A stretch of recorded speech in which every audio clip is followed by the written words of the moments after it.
দ্বিতীয় ধাপে সারা দেশে ১৫৬ উপজেলায় ভোট শেষ হয়েছে। ২১শে মে মঙ্গলবার সকাল থেকে দিনভর এসব উপজেলায় ভোট গ্রহণ হয়। এর মধ্যে ২৪টি উপজেলায় ভোট হয়েছে ইভিএমে, বাকিগুলোতে ব্যালট বাক্সে ভোট গ্রহণ হয়েছে। ৭টি উপজেলায় চেয়ারম্যান পদের প্রার্থীরা বিনা প্রতিদ্বন্দ্বিতায় নির্বাচিত হয়েছেন। এছাড়া ২টি উপজেলায় চেয়ারম্যান, সাধারণ ভাইস চেয়ারম্যান ও সংরক্ষিত মহিলা ভাইস চেয়ারম্যান পদের প্রার্থীরা সবাই বিনা ভোটে জয়ী হয়েছেন। রাতে কেন্দ্র থেকে পাওয়া ফলাফল ঘোষণা করেন সংশ্লিষ্ট রিটার্নিং কর্মকর্তা। রাজশাহীর বাগমারা উপজেলা পরিষদ নির্বাচনে চেয়ারম্যান পদে ৪৭,৩২২ ভোট পেয়ে বিজয়ী হয়েছেন জাকিরুল ইসলাম। ভাইস চেয়ারম্যান পদে বিনা প্রতিদ্বন্দ্বিতায় শহীদুল ইসলাম শহীদ এবং মহিলা ভাইস চেয়ারম্যান পদে বিজয়ী হয়েছেন কোহিনুর বানু। মাগুরার শালিখায় চেয়ারম্যান পদে বেসরকারিভাবে নির্বাচিত হয়েছেন শ্যামল কুমার দে। ভাইস চেয়ারম্যান পদে অ্যাডভোকেট সজীব আহমেদ এবং মহিলা ভাইস চেয়ারম্যান জেসমিন আক্তার। ফলাফল ঘোষণা করেন সহকারী রিটার্নিং কর্মকর্তা ও শালিখা উপজেলা নির্বাহী অফিসার হরে কৃষ্ণ অধিকারী।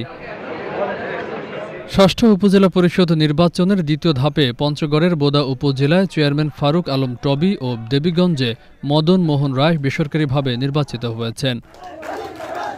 নারায়ণগঞ্জের সোনারগাঁও উপজেলা পরিষদ নির্বাচনে চেয়ারম্যান পদে মাহফুজুর রহমান কালাম, ভাইস চেয়ারম্যান পদে মাসুম চৌধুরী এবং মহিলা ভাইস চেয়ারম্যান পদে ফরিদা পারভিন শ্যামলী বিজয়ী হয়েছেন।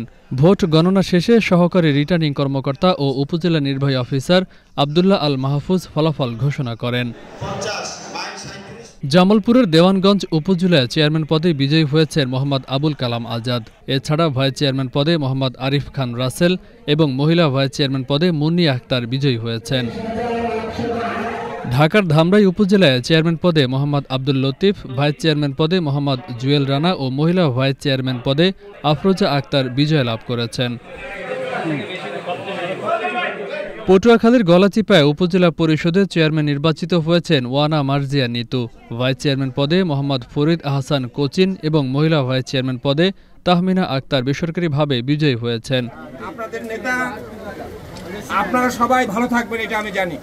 গলাচিপার সব মানুষ ভালো থাকবে, গলাচিপায় কোনো অন্যায় থাকবে না, কোনো মাদক থাকবে না এবং কর্মসংস্থানের জন্য ইনশাআল্লাহ আমার মেয়ে আপনাদের জন্য সবার চেষ্টা করবে। ফরিদপুরের সালথা উপজেলা পরিষদ নির্বাচনে বেসরকারিভাবে চেয়ারম্যান নির্বাচিত হয়েছেন মোহাম্মদ ওয়াদুদ মাতুব্বর।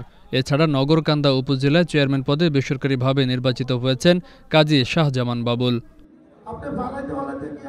গাইবান্ধার পলাশবাড়ীতে তৃতীয়বারের মতো উপজেলা চেয়ারম্যান নির্বাচিত হয়েছেন এ.কে.এম. মোকসেদ চৌধুরী বিদ্যুৎ।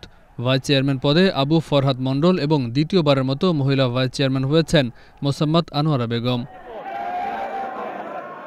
Faisal Mahmud, channel S news desk.